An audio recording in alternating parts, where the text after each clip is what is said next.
Hello, everyone, and welcome to Herbal Honeys, the best of both worlds.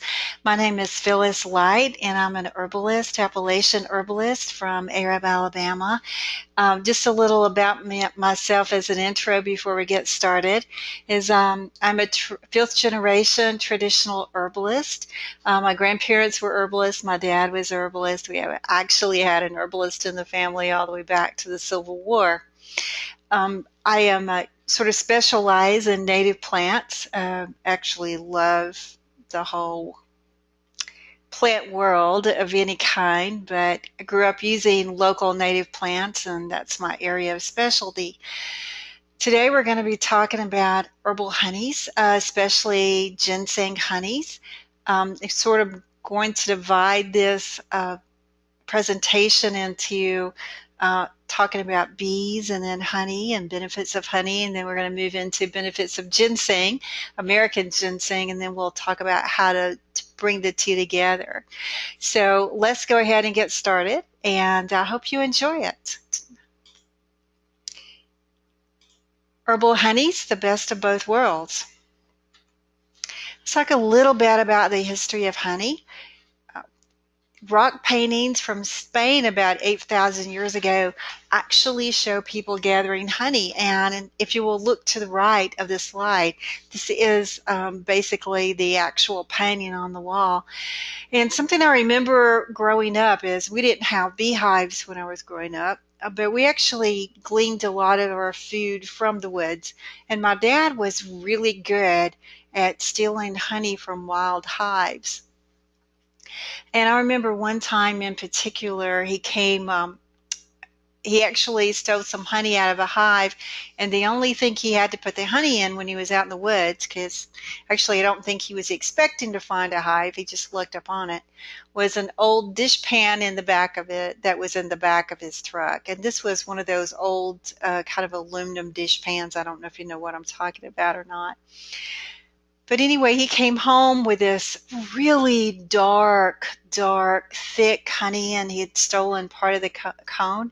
And he was really good at this. I mean, he grew up stealing honey from trees and wild hives. And he came home without a single bite on him. I don't know if the bees just really liked him or he just really knew how to do this. But we ate this wild honey. And if you've ever had any wild honey, which would be what they would be gathering about 8,000 years ago in Spain. You know how strong it tastes. It's not the same kind of sweetness that you get from domesticated hives.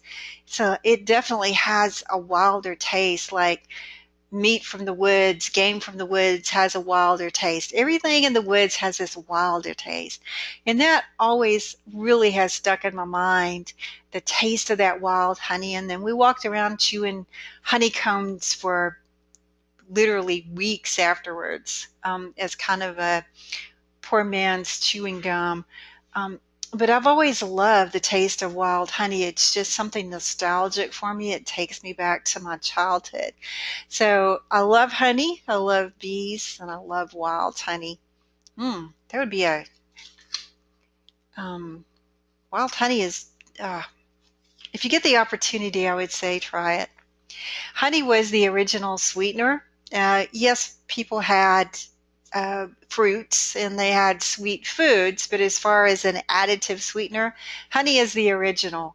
It is anti-infective and it is used as medicine, and we're going to talk a little bit about that in greater detail here shortly. It stores forever. They've actually taken honey out of the pyramids, and it still is as good as it was apparently when it went in, and it's still edible. It's made in Europe, especially in England, into an alcoholic beverage called mead. And in Egypt, it was called the nectar of the gods. The Egyptians, the Greeks, the Africans, and the Europeans all kept bees. So even though 8,000 years ago they were stealing wild honey from a tree, it wasn't long before humans figured out a way to have the nectar of the gods in their backyard. So there were some drawings of very early beehives, so to speak, that were made out of everything from mud to woven baskets. And as we know from other drawings, that even ancient beekeepers figured out they needed to wear protective clothing and smoke the hives when they were stealing the honey. The bees were brought to North America by the settlers. So the honeybees came over with the settlers both for food and to pollinate the plants they brought. So this is one whole area that could be a whole topic of discussion in itself, is the whole pollination issue of what happens if our bees die to our food crops. Um, just something to think about. I'm not going into it, but it's certainly a thought process to our fruit trees, to all these foods that were brought from Europe by the settlers. What would happen if the bees die? Initially, in many parts of the world, honey was only eaten by the upper classes. It was considered too pure, too close to the gods to be eaten by just any old person. It was added to wine and to breads and cakes to sweeten them up. It was also used to make salves and medicated honeys, which is what we're going to talk about shortly. So, bee food. So, how do bees make food, basically? The bees collect pollen for protein, and bee pollen is sometimes used medicinally for allergies, but then people need to be cautious because it is a protein, and humans tend to be allergic to proteins. So I do suggest using bee pollen with caution if you tend to have allergies, period. The nectar from the plants provides the carbohydrates or the sugar. They take this and make royal jelly, which is fed to the queen. And the queen is totally taken care of. This is a really posh existence where her every wish, her every command is totally seen to and taken care of. When the bees are out, they collect the pollen on the hind legs, and they collect the nectar in a separate little stomach, which is sometimes called a honey sac, and then they bring the pollen and the nectar back to the hive. So when a scout bee goes out and they're going like, oh, where is the best flowers right now? Where is the best nectar right now? And they find a plant containing exactly what they're looking for. They come back to the hive and they dance this dance to show where all the other bees tell the other bees all about their find. This sort of reminded me of what humans used to do around the campfire to dance the hunt, or dance an experience. And it just reminded me how dance is traditionally so part of the indigenous existence and the wildlife existence. And we just probably don't dance as much as our ancestors did. Although I do tend to put on music and jump around the house. But as far as a social, cultural exchange, it's just not much there anymore. So I was really pleased to share about the bee dance. Maybe we should take a little page from the bee chapter and return to a little more of this exciting movement when something good happens in our life. So to make a pound of honey, 60,000 bees have to collect nectars from about 2 million flowers. Talk about worker bees. That's a kind of a sentence we are saying that we hear a lot: worker bees, worker bees. But I mean, good grief, 60,000 bees, 2 million flowers. That's huge. Let's talk about some of the benefits of honey. Local honey contains local pollen collected from local flowers, of course.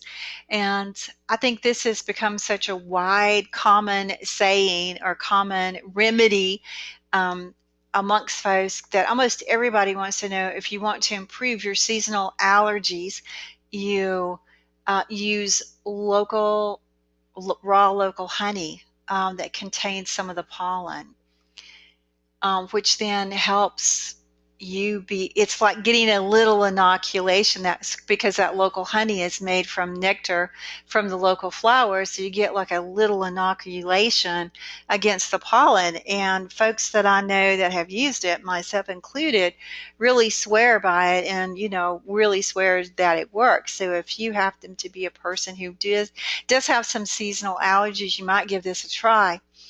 Honey is antibacterial. It's antifungal. It contains vitamins, trace enzymes, amino acids, and traces of minerals like calcium, iron, um, sodium chlorine, magnesium phosphate, and potassium. Honey is slightly acidic, which improves the antibacterial action. It is considered an antioxidant, and an antioxidant is any substance, vitamin, mineral, phytonutrient that helps eliminate free radicals from the body. Honey is anti-inflammatory. As I said earlier, it's considered a folk remedy against seasonal allergies, but it's also considered a folk remedy to reduce sinus inflammation. 1 teaspoon daily is generally what is recommended to protect against allergies. One of the things that happens is when blood sugar drops, brain activity drops, and so it becomes really hard to think when blood sugar is down, and it turns that brain right back on. That teaspoon of honey does, because the brain runs on glucose. It's made of fatty acids, but it runs on glucose. So anytime there is a blood sugar change in the body, it tends to affect the way people think. All right, other benefits of honey. It naturally relaxes the throat, and it makes a really quick cough syrup. I've used this over and over with myself and my kids when they were little. They were just like cough, cough, cough, can't sleep, didn't have a good herbal cough syrup on hand. And I would just like open up, spoon of honey. And you know what? They didn't mind taking that either. It coats the throat, and it's antispasmodic. Other benefits of honey is that it helps improve the absorption of calcium in the diet. So if you are a person who needs to consider that you may need more calcium, you have osteopenia or osteoporosis, or maybe some teeth problems. A little honey with a meal. Again, that hot water tea works really well. Can help improve your absorption of not just calcium, but all minerals. This is also one of my favorite sleep formulas, is a little hot milk with a little honey in it. Now, sometimes I would add herbs to that, or take an herbal supplement, or I recommend this to my clients a lot who report they're having trouble going to sleep. And if they're not sensitive to milk, because milk is also a sleep aid, then I would suggest some hot honey milk with like an eighth of a teaspoon of butter in it, or a little fat. And this will lull you to sleep like really pretty quick. Honey is also useful on spider bites, burns, insect bites. Oh, burns was so important, I put it twice. That should be sunburn, sorry. Abrasions, herpes sore, and acne, and you just dab it on. It really takes the sting out of all that. You can massage honey into the scalp for dandruff problems, or to help moisturize the hair. You can mix honey with an oil for a moisturizer. You can also take a spoon of honey to help reduce the symptoms of acid reflux. Honey helps boost the immune system. It helps improve the activity of the liver. It's thought to increase the sex drive. It helps fight gum disease. It can help lower cholesterol. And honey and vinegar pair up very nicely together, and they can, just a spoon of honey and vinegar, and you can mix this together and keep it in a jar somewhere in your house, can really help reduce inflammation and the pain of arthritis. Honey can be used for both diarrhea and constipation. Honey and vinegar can also help increase circulation and reduce night cramps. Honey, garlic, and cayenne. I would mix this together in a little dish. I used it over and over and over with my kids. Can help with tonsillitis. And honey, this is a benefit, but it's also a property, draws moisture out of anything it touches. Changed. Let's talk a minute about medicated honeys. So the ancient Greeks, let me back up. Medicated honeys have been around for thousands and thousands and thousands of years. These are something else that they found in the tombs of the pharaohs, were not just plain honey, but also medicated honeys.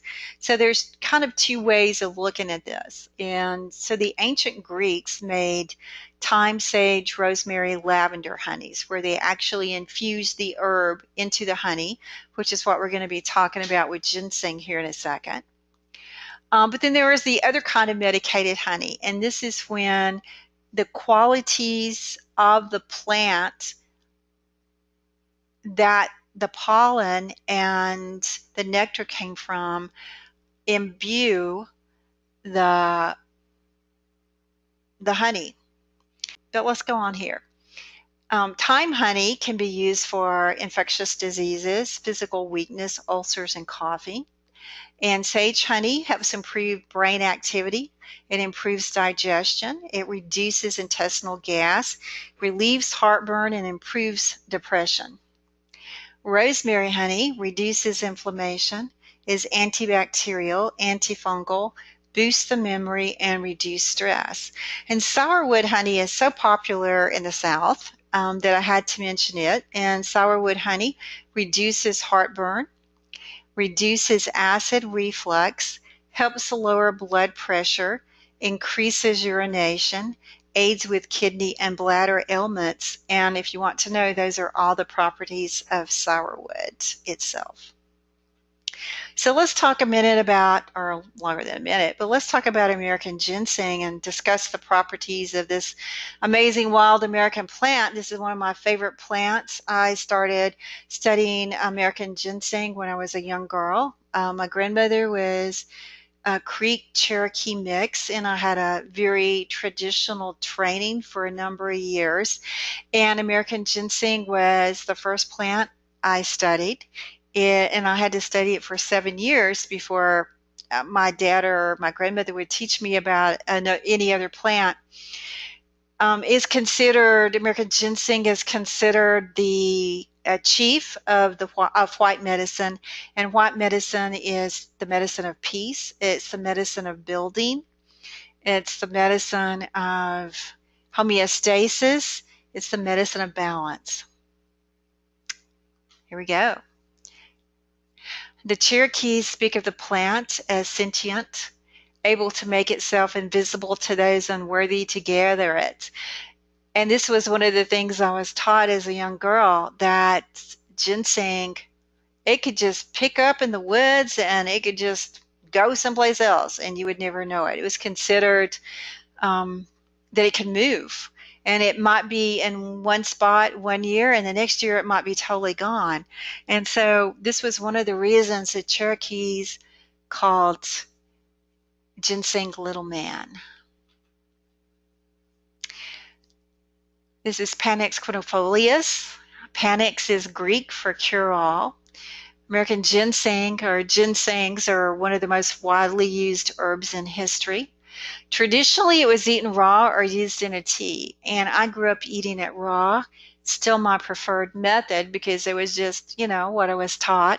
And just take a bit of roots and just kind of scrape it off on a piece of the tooth and just kind of chew it around in your mouth. And I was so used to the taste of ginseng that I don't know, I'm not even sure what my body would do without regular intake of ginseng. I've been using it since I was a young girl, since I was a child. Also traditionally used in tea to water extract the active ingredients. Is considered the king of all tonics. It was called Sang by Native Americans. It was called Sang by Appalachians. And it was also called Little Man by the Cherokees. It's considered the source of Daniel Boone's wealth. It's currently, I guess, in modern herbalism, it's considered an adaptogen. So if you don't know what an adaptogen is, that's any herb or substance that helps the body adapt to stress. It is an expectorant. So I talked about some of the properties of honey, and I hope you keep those in mind as we now talk about the properties of American ginseng. It is an expectorant. An expectorant is something that helps move mucus out of the lungs. It's considered a nervine, and a nervine is any herb or substance that supports the activity of the nervous system. It's considered an immunostimulant, and it stimulates the immune system, and I would venture to say that it stimulates the deep immune system also, not just the surface immune system. It's chemopreventive, and this is kind of a very modern word that because what we're trying to get around legally is we would love to say that might help reduce cancer. You can't really say that. You could say that it reduces the risk of cancer. This is a kind of a way of saying chemopreventive. Maybe it will help you not ever have to have chemo. It does increase stamina. I highly recommend it for that. It is a cardiac tonic. And in Appalachia, once you had a heart attack, it was considered that you should have ginseng every day the rest of your life to keep from having a second one. Or if you had heart problems in the family, a little ginseng, and I mean a little, every day could help maybe reduce your risk or odds of carrying on that family tradition. It is a circulatory aid and moves blood around the body. It's a hepatic tonic. It supports the activity of the liver. It's considered an alterative, and an alterative is a blood cleanser. Now, herbs don't actually cleanse the blood, but herbs can support the organs that cleanse the blood. And ginseng is one of those that do that. It's an adrenal stimulant, and especially in larger doses, which is why I caution very, very small doses. If your adrenals are exhausted, then you don't want to do anything that stimulates them anymore. You want to support them. You want to build them. And just a small amount of ginseng, and what I usually recommend there is just 2 or 3 drops of a good wild ginseng tincture a day. But I see in truck stops and convenience stores all the time where they have American ginseng and honey, or Korean ginseng and honey, and truck drivers and folks use it to keep them awake on a long haul. That is stimulating the adrenal system, and it's not good over the long haul. I mean, every once in a while in an emergency, yes, but you don't want to do that on a regular basis. It is hypoglycemic, which means it lowers blood sugar. So honey can raise blood sugar. Ginseng can lower blood sugar. Together they're balanced. You'll still get a little raise on blood sugar with the honey because that will be immediate, where overall the ginseng will lower it. It's also a mild diuretic. Wouldn't be my first choice as a diuretic, but certainly has that activity. Ginseng can be used to reduce the effects of stress in the body, to protect the heart, to protect against cancers of the breast, cervix, bladder, and thyroid. Excuse me. It can be used to improve feelings of weakness, fatigue, or lack of concentration. It is considered a whole body tonic. It lifts the spirits and can be used for depression. It helps balance the hormones. It stimulates not just the adrenals, but it can stimulate the whole endocrine system, thyroid, pancreas, ovaries, testes, adrenals. And because it does lower blood sugar, there's been quite a bit of research around using it for type 2 diabetes. The research does show that ginseng can enhance learning ability, that fermented ginseng may actually improve brain repair after stroke. It helps protect the skeletal muscles from oxidative stress, and there's quite a bit of information around that, its use in the athletic arena. It does hypersensitize multi-drug tumor cells to chemo, so the chemo they found actually works better if you're doing some ginseng. It has an anti-stress action for the prevention of disease. It helps reduce blood glucose levels. It is kind of unique in that it helps increase antibacterial activity, not just from the immune system, but when someone takes antibiotics. So there are shorter recovery times from infection. And just how it raises the immune system actually can reduce the bacterial load of certain bacteria. It improves erectile dysfunction and premature ejaculation. It supports a healthy immune system. It can help you manage cholesterol. If your cholesterol is really high, because, let me see how to say this. Stress hormones like adrenaline are made from cholesterol, so that when we're under stress, almost inevitably our cholesterol levels are going to rise because our body is going, oh, got to make more adrenaline, got to make more adrenaline. And so cholesterol comes up, and it's really hard to lower because it's stress induced.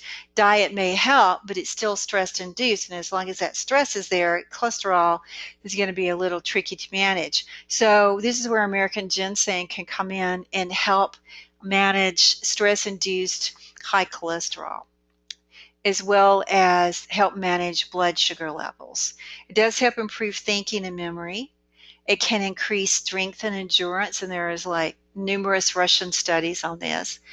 Also, there should be a caution with inflammation, high fever, because actually ginseng increases heat in the body.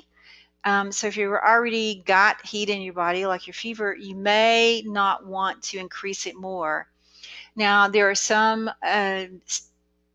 traditional uses where to use ginseng to lower inflammation, and I have actually used it in formulas to help lower inflammation, but I wouldn't use it as a single herb. I would make it part of a formula. And for any of these, not as a single, but I think it can be part of a formula and still work very well. There was initially concern because American ginseng can slightly thicken the blood. Thicken the blood. And there was some concern with blood thinners, but there's not anything conclusive on that. I do want to put a little pitch in because I do support the use of wild American ginseng in practice. I think that it's important for us to continue to use our traditional herbs, and actually not using the herb just provides more for export.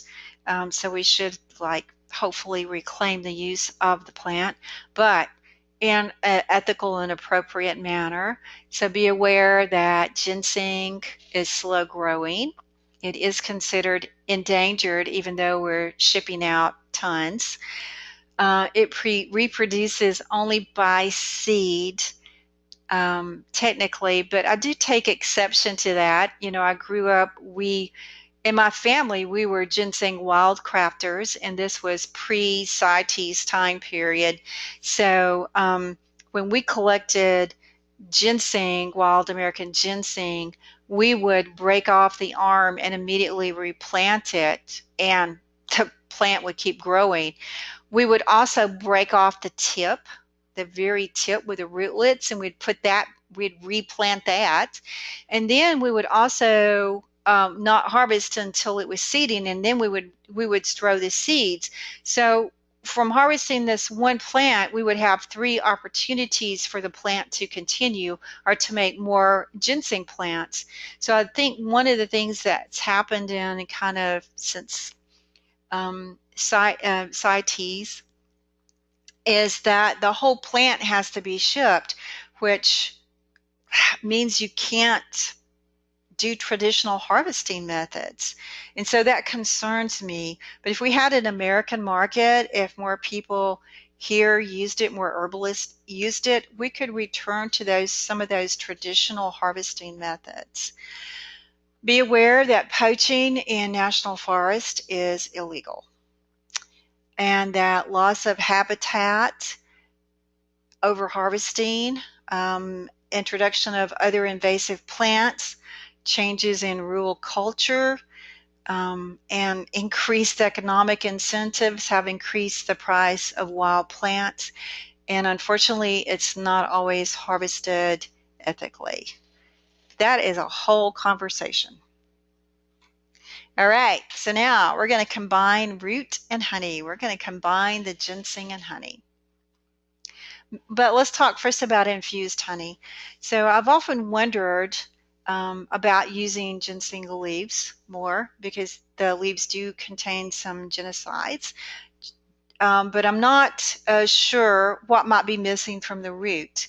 But anytime you're making an infused honey, whatever you're using, you should always use raw honey for the best medicinal properties. If you're using fresh herbs, it will help to reduce the moisture. Because remember I said that honey draws the moisture out of anything it touches. It's going to draw the moisture out of the plant material that goes into the honey, and while it's drawing out the moisture, it's going to draw out the medicinal properties along with it. But if the plant is too moist, more moist than the amount of honey can effectively dehydrate, then you could end up with some mold or fungus. So you'll get more medicinal properties from the plant if you chop the herbs up, because then you have a greater surface area. So here's my just little recommendations for doing it at home. Put the honey and the chopped herbs in a canning jar, and so you fill up within 2 inches with raw honey, and you stir it around because you want to remove any bubbles. And you seal it with wax paper. I'm sorry, I spelt seal there incorrectly. Seal it with wax paper and place it in a windowsill. Play on words. And let it steep 2 to 4 weeks, but watch for mold and strain the herbs and enjoy. But you can't do that with a root. You can't put it in the windowsill because roots are thick and heavy and they're dense. So you have to do this a little bit different. Let the root dry completely. I would recommend chopping the root after it's dried, and I would say give it a couple of days of drying after you clean it. You can roughly chop it up. Then you've got a greater surface area. You're going to get more medicinal activity. That being said, traditionally in Asia, the root was left whole because they wanted to see the whole root. I don't know how long you would have to leave a whole root of ginseng and honey to be medicinally affected. I mean, the root's going to preserve the ginseng, but I'm not sure how long it's going to take to draw out the medicinal properties that we've been discussing. So if you're chopping your root, it's 1 part root to 4 parts honey. So you put the root in the jar, and you fill it up with the raw honey, and you leave a 1/2 inch headspace. And again, you got to stir it around to remove any bubbles. And this is when you apply some heat, because to extract from the dense root material, you want to apply a little bit of heat. But at the same time, you don't want to apply too much heat because you don't want to destroy the properties of a honey. So it's really kind of a guessing game. So one of the things I've done in the past is I have put water in a crock pot, and I've turned the crock pot on warm, not low, but warm. And then I've put my honey and my herbs in a jar, and I've put that inside the crock pot, and that seems to work really well. I don't seal it tight because if there's any extra moisture, um, the the first few hours of after the honey is heated, that can escape. Also, you can put your jar with your herbs and honey in a dehydrator and set it on 95 degrees for about 6 to 12 hours. And then you want to strain the infused honey into a clean jar and put it on your shelf. It'll keep forever. I hope you've enjoyed this presentation of using on honey, medicated honeys, and especially American ginseng. And just as kind of a wrap up, if you go back and review the properties of the honey and review the properties of ginseng, you will see that they have also some similar properties. They have some different properties, but they have quite a number of similar properties. They're anti-infective. They boost the immune system. They help with the allergies. They help support the endocrine system. So when you combine them together, you're going to get a greatly increased effect. Again, thanks for coming, and I hope you've enjoyed this, and I look forward to maybe talking to y'all some other time. Bye-bye.